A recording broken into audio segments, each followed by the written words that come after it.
দাবিতে প্রতীকী অনশন কর্মসূচি। জেলায় জেলায় প্রতীকী অনশন। যৌথ মঞ্চের সংগ্রামী যৌথ মঞ্চের প্রতীকী অনশন কর্মসূচি।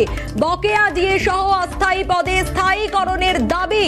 দুর্গাপুরের সিটি সেন্টার বাস স্ট্যান্ডে এই কর্মসূচি। নিমতৌরি ডিএম অফিস সংলগ্ন এলাকায় কর্মসূচি।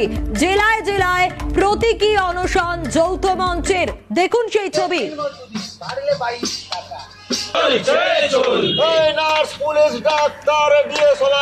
নজর রাখার চেষ্টা করবো। অরুণাভ আমাদের প্রতিনিধি রয়েছেন আমাদের সঙ্গে সরাসরি। অরুণাভ, এই মুহূর্তের ছবিটা আমরা দেখছি এবং প্রত্যেকটা জেলার ক্ষেত্রে জেলায় জেলায় এই প্রতীকী অনশন রয়েছে। আজ যারা রয়েছেন এখানে অনশনে তাদের সঙ্গেও যদি একটু কথা বলা সম্ভব হয়।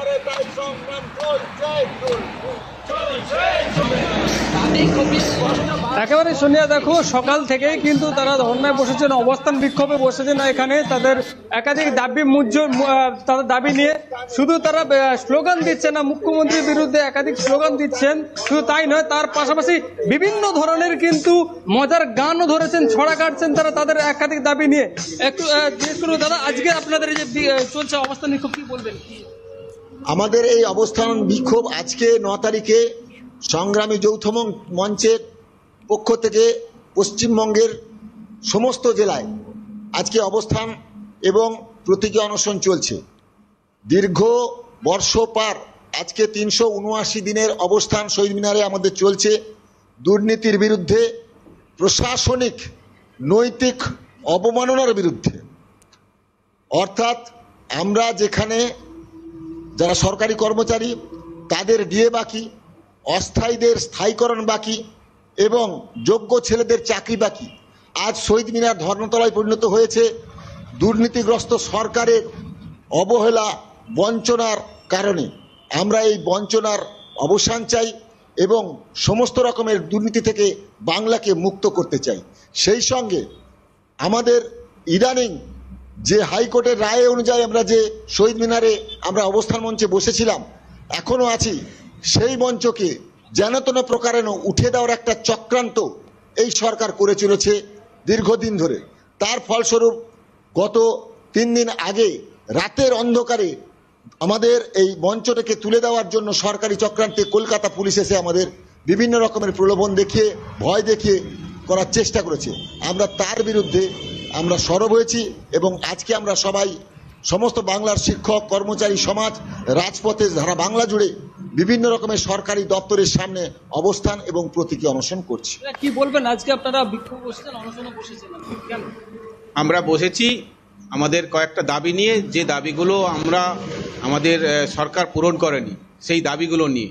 এক দাবি ছিল আমাদের যে স্বচ্ছভাবে নিয়োগ করতে হবে। আমাদের পশ্চিমবঙ্গে যে দুর্নীতি চলছে সেই দুর্নীতির হাত থেকে রাজ্যকে বাঁচানোর জন্য আমাদের এই আন্দোলন। আমাদের 2 নম্বর দাবি ছিল যারা অস্থায়ী কর্মী, যোগ্য অথচ যোগ্য, তাদের স্থায়ীকরণ করতে হবে। তাদের যোগ্য অথচ অযোগ্যরা চাকরি পেয়ে যাচ্ছে, যোগ্যরা অস্থায়ী হয়ে থাকছে, তাদেরকে আমরা স্থায়ীকরণ করার জন্য আমরা আন্দোলন করছি।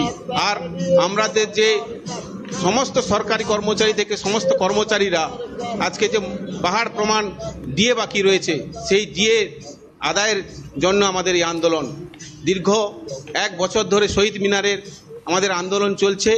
সেই আন্দোলনটা আমাদের রাজ্যের বিভিন্ন প্রান্তে ছড়িয়ে দেওয়ার কারণে আজকে আমরা প্রত্যেকটা জেলায় ডিএম অফিসের সামনে আমরা প্রতীকী অনশন শুরু করেছি।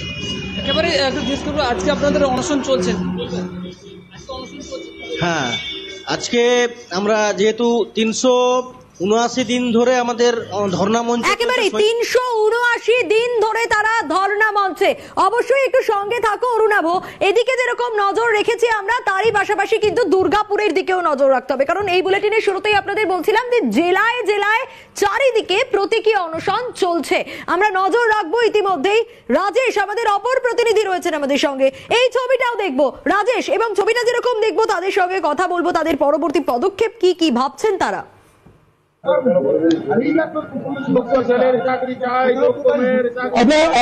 প্রথমেই বলি বাস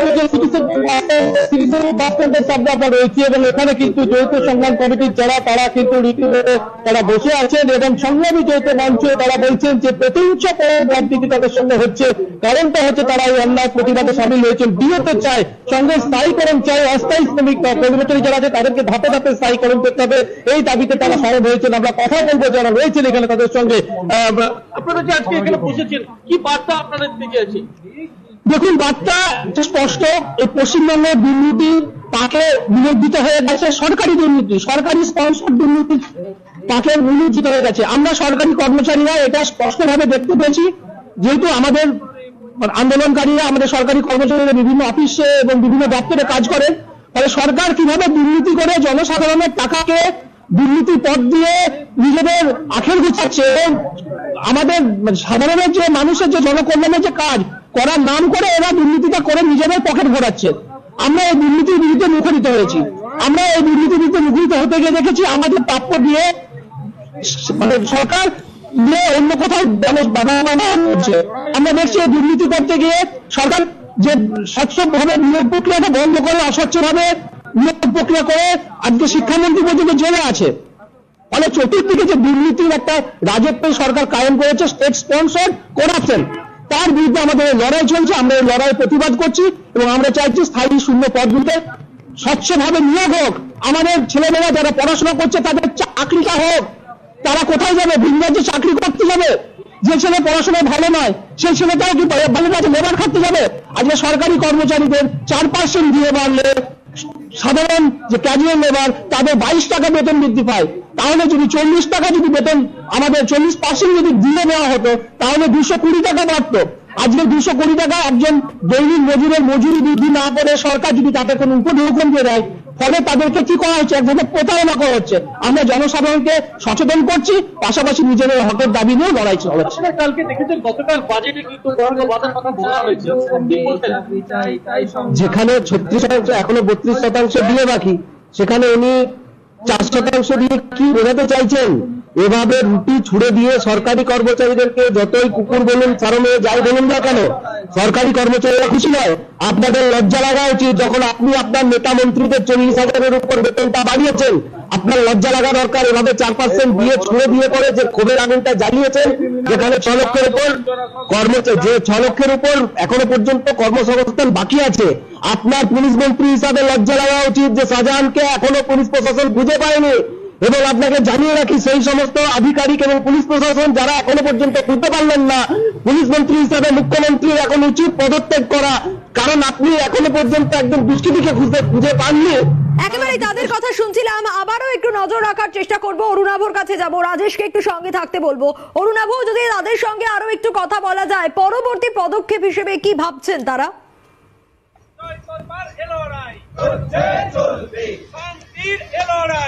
একেবারে কথা বলে এখনো চলছে, তাদের বিভিন্ন স্লোগান চলছে, তারা কি ভাবছেন? আমরা দেখুন, আজকে 379তম দিন আমাদের শহীদ মিনারে অবস্থান মঞ্চ চলছে। প্রায় 1 বছর পূর্ণ হবার পরে আমাদের দিদির মনে হলো যে সংগ্রামী যৌথ মঞ্চের ঠিক 500 মিটার দূরে উনি ধর্নায় বসবেন 2 দিনের জন্য। সেখানে উনি এতটা হিংসাপরায়ণ, এতটা স্বার্থপর যে ওনার ধর্না মঞ্চের পাশে আমাদের প্রায় 9 থেকে 10টা ধর্না মঞ্চ ছিল শহীদ মিনারের আশেপাশে, সবগুলোকে তুলে দিয়ে একটা বিষয় একটু জিজ্ঞেস করো তাদের। গতকাল বাজেটে আমরা দেখেছি যে 4% ডিএ বৃদ্ধি হয়েছে, কেন্দ্রের সঙ্গে ফারাকটা 32%-এর হলেও এই বিষয়টাকে তারা কিভাবে দেখছে? পুলিশদের দিয়ে আমাদের সংগ্রামী যৌথ মঞ্চের মঞ্চ, অস্থায়ী মঞ্চ ছাদকে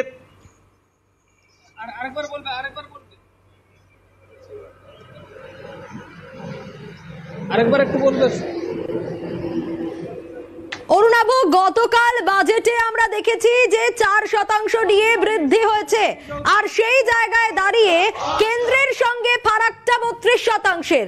কিন্তু এবার এই যে দুবার 4% করে ডিএ বৃদ্ধি হলো, 14% হলো ডিএ, সেই বিষয়টা কিভাবে দেখছেন সংগ্রামী যৌথ মঞ্চের এখানকার মানুষজন?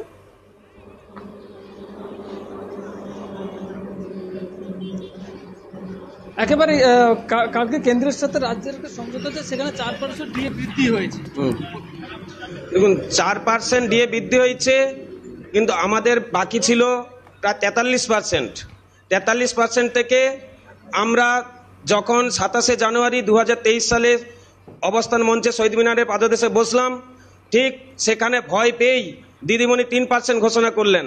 কিন্তু এটাও মনে রাখবেন, আমাদের কিন্তু 15% করে এইচআরে দেওয়া হতো, সেখানে দিদি কিন্তু 3% কেটে নিয়ে 12% করে 19 সালে যখন পঞ্চম বেতন পে কমিশন হলো, সেখানে 12% করে উনি করলেন। একেবারে তাদের কথা আমরা শুনছিলাম। ধন্যবাদ জানাবো অরুণাব, ধন্যবাদ জানাবো রাজেশকেও।